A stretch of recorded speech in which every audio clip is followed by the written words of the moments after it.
We've hit night time here at Groovin The Moo, Maitland, and we're actually going to do it like this. We've been asking people all afternoon, who have you seen on the tour that's really blown you away, been really impressed, and 6 out of about the 9 that we've interviewed today have gone MUTEMATH. It's been amazing. It's about the show. Tell us about the show. What is it? People, I mean, the music's good, you know, but there's a performance that you guys are putting down, which is hitting the mark with people. Well, that means a lot to us. I think the fun thing about doing these 45-minute sets is that you don't have to pace yourself very much. You can sprint. You know? So yeah, we try to leave it all on the stage, as they say, right? Have a good time.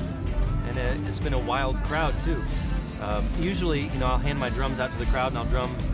Here in Australia, they'll take them. they'll go with them. I have to bring them back. Like, no, I want them.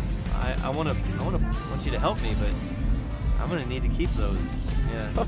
New Orleans is a place musically, which is like, if you haven't been there, it's got all these influences. It's not just about the jazz, but it's an artistic, you know, type of place. Wouldn't necessarily think that indie bands come from there or rock bands come from there. Is it sort of unusual in some ways, or would that be wrong to say that no, it's just happens to be where you're from and just the love of music is what it's about? It does happen to be where we're from, and of course it's a very musical town. You know, it is no secret that we are not considered quintessential New Orleans music. Sure. Yeah. So yeah, we've always been a bit on the outside of all of that, but we're very influenced by a lot of it. And bands like the Meters, Neville's, all the brass band music that comes out of there, you know, Rebirth Brass Band, Dirty Dozen Brass Band. There's so many. It's just it's a great city for music, as you put it. And I think it just adds to influences and inspiration when we're there creating. Spotlight. It's on the Twilight soundtrack. It's just a standard question to ask when that happens. Do you watch the movie and fans of the series, or is it just a case if they approach you, it's a gift, isn't it? It exposes you to we hadn't heard of the book or film whenever they asked us to be a part of it, but they told us it was going to be a good thing. You know, it'd be good for us. We'd find a new audience through it.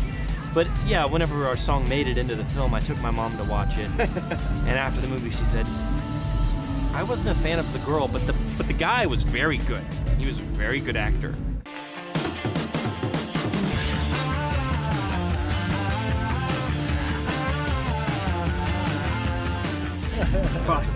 And it was fun. It's fun to get to hear the song in the film. You know? Yeah. It's a great video. Thank you. It's really cool, and was filmed in real time. It's not really stop motion, is it? It was just. Well, the one for Spotlight, no, that was filmed in one take in a van. One take, and it just sped up, and it was like cool. Because actually, I've been in a van with some bands on the way to gigs, and often that's not dissimilar. That's what they're doing, is actually like trying to play and get ready for this. The thing that doesn't translate in that video is how horribly bumpy the streets are in New Orleans. New Orleans streets are some of the worst, and we hit a lot of potholes. And when you're not buckled in, it was kind of like getting tossed around in a popcorn popper. Blood Pressure, the first single off the album, it's gone really well. Is it a case of it's the third album, isn't it? Odd Soul is do you start to feel that now it's a career which is sort of, you know, when you start getting booked for gigs in other parts of the world and all over the place, is there a moment where you sort of go, at this stage, we've got to a point where we don't actually think this may or may not go somewhere. Fans love it, it's going to go somewhere, and we are now going to try and take this to another level. It's interesting. It's like you're asking us, how confident are we that we're going to get to do this for a while? I don't take it for granted at all.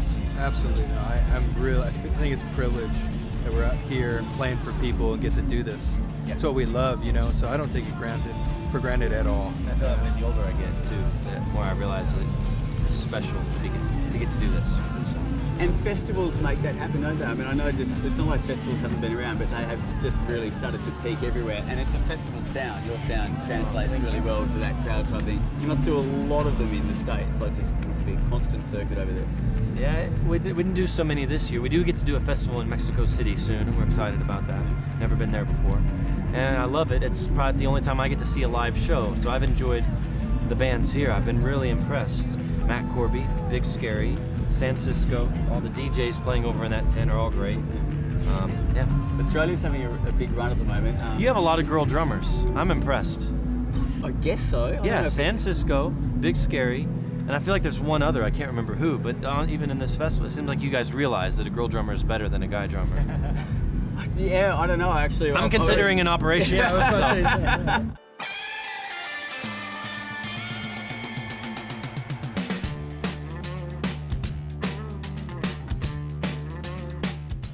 The Australian halo from a track like Gautier's, Somebody I Used to Know, and with Kimbra, does it make it even more appealing to come to Australia and sort of see some of these people that come through? But yeah, after we got a taste of what was coming over from Australia in the past few months, and now we're here in the festival and seeing, being exposed to a lot of Australian bands, seeing the young talent, that is quite intimidating.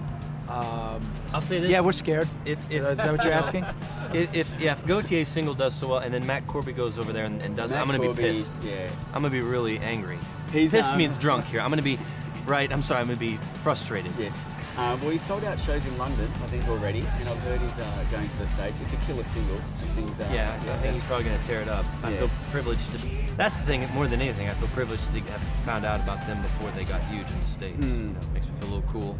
Are you going to get to see any other spots, or are you just doing the tour and then heading back? I think there was a layover in Sydney. You got to see some Sydney, and then Magnetic Island everyone went to. You got to hang out with the guys there? We're playing in all the larger cities. Everywhere except Adelaide. For whatever reason, we didn't get to go there this time. But it's all right. You won't. Well, we've gotten complaints. Suffer. We've gotten complaints from the fans there. Makes That's me want to good. go. That's good. Yeah. That's encouraging. Well, thanks for chatting to us, and yeah, this live show everyone's talking about, it's definitely struck a chord, so well done, and got no doubt we'll be seeing you at festivals here on a more regular basis. Awesome. It'll be great. MUTEMATH here at Groovin The Moo, Maitland, enjoying themselves. Thanks very much. Thank you. Thanks. Pleasure.